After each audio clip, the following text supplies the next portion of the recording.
আল্লাহ বলে, বান্দা জানো আমি সারাক্ষণ তোমাকে চেয়ে থাকি, কখন জানি আমার বান্দার কি লাগে। আল্লাহ বলেন, তুমি ঘুমাও, তোমার ক্ষেত, তোমার ঘরের একটা বদনা পর্যন্ত ঘরের ভিতরে, তোমার ঘরের একটা নুনের বাটি পর্যন্ত ঘরের ভিতরে, এত বড় বিশাল ক্ষেত, ফসল লাগায়া রেখে আসলা, কই ওয়াল কই, দরজা কই, জানালা কই, উপরে ছাদও নাই, বেড়াও নাই, কিচ্ছু নাই, কারে দিয়া গেলা? আল্লাহ বলেন, ঠিক আছে বান্দা, তুমি দরজা বন্ধ করে ঘুমাও, আমি তোমার ক্ষেত পাহারা দিচ্ছি।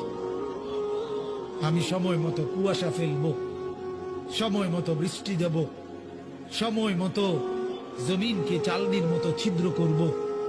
একদিন দেখবা তুমি সকালবেলা গিয়ে তোমার ছোট্ট দানা থেকে আমি আল্লাহ নতুন গাছ